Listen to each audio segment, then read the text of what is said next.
بسم الله الرحمن الرحیم. نن به موږ د میکانیزم اف بریثینګ باره کې خبرې کوو چې میکانیزم اف بریثینګ څه ته وایي، د ساه اخیستو عمل ته وایي. It is the process that هغه طریقه کار دی in which we inhale oxygen and exhale carbon dioxide called mechanism of breathing. هغه طریقه کار دی چې کله موږ اکسیجن دننه کړو او کاربن ډای اکساید بار ریلیز کړو، دې ته وایي میکانیزم اف بریثینګ. اکسیجن دننه کول او کاربن ډای اکساید بار ریلیز کول، دې ته وایي میکانیزم اف بریثینګ. بریثینګ اوس ولنټري دی یا انولنټري دی. مطلب یې دا دی چې دا ولنټري دې ته وایي چې زموږ په کنټرول کې، انولنټري دې ته وایي چې زموږ په کنټرول کې نه وي. نو اوس دا بریثینګ دا ولنټري پروسس دی که انولنټري پروسس دی. نو ډیورینګ سلیپینګ چې کله موږ ویده یو نو دا بیا انولنټري، مطلب زموږ په اختیار کې نه وي ساه اخیستل. او چې کله موږ مطلب دا دی دا موږ څه وخت دپاره بیا سټاپ کولی هم شو، نو هغه وخت کې ولنټري کېږي. کوم وخت کې چې څوک سانګ وایي یا د قرآن مجید تلاوت کوي نو دا ساه بنده کړي، نو دا وخت کې دا څه شي، دا ولنټري شي. انټرکوسټل مسل څه ته وایي؟ نو پریزنټ ان ریب کیج، زموږ دا پنجره چې کومه ده په دې کې دننه مسل موجود دی، هغې ته انټرکوسټل مسل وایي. دا پنجره مطلب دا دی دا چجې یا دی په دې کې چې کوم مسل دی دا انټرکوسټل مسل دی.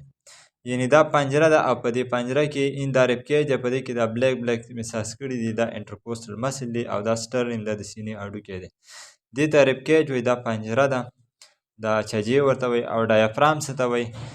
دا چې دی دلته مطلب دا پنجره موجود ده او د پنجرې نه ښکته د دې چجو نه ښکته دلته سټامک معده ده او کولمې د انټسټاین دی. د سټامک او د دې چجو نه ترمنځه دلته د مسلو یو دیوال ساه شوی، دا دی وال اف مسل، دې ته څه وایي؟ دې ته ډایافرام وایي. او اوس موږ سره وین ډایافرام مسل بیکم کانټریکټ، چې کله دا ډایافرام مسل موږ څه کړو کانټریکټ کړو نو داسې شکل سازېږي، داسې لیس ډوم شیپ سازېږي. او چې کله ډایافرام مسل داسې شي دا ریلیکس شي نو بیا دا داسې شکل سازوي، مور ډام شیپ سازوي. اوس میکانیزم اف بریثینګ چې دی دا په دوه سټیپو باندې مشتمل دی، انسپایریشن او ایکسپایریشن. انسپایریشن څه ته وایي؟ انټیک اف اکسیجن، هوا دننه کول یا ایر اکسیجن دننه کول، دا څه دی؟ دا انسپایریشن. دا ایکسپایریشن څه ته وایي؟ ټیکینګ اوټ اف ایر، هوا د بدن نه څه کول، مطلب بار کول، کاربن ډای اکساید بار کول، دا ایکسپایریشن دی. اوس د انسپایریشن او ایکسپایریشن ترمنځ ډیفرنس دی.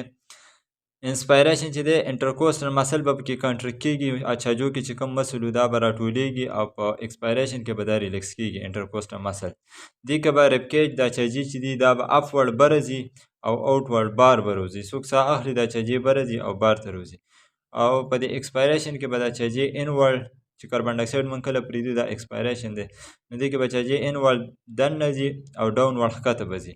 ډایافرام به دې کې کنټریکټ کېږي، دې کې به ډایافرام ریلیکس کېږي. دې کې به لیس ډام شیپ سازوي، دې کې به مور ډام شیپ سازوي. لیس او مور مې درته ویل. والیوم د ریب کیج به دې کې سیوا کېږي، د چجو دا والیوم به سیوا کېږي، دې کې به کمیږي. دې کې به وین والیوم انکریز شي، والیوم سیوا شي، د دې په وجه به پرشر دننه څه شي، دا ډیکریز شي. ځکه چې موږ 14 په نهم کې ویلي وو چې والیوم انورسلی پروپورشن د پرشر ته، والیوم سیوا کوه پرشر به کمیږي، پرشر سیوا کوه والیوم به کمیږي.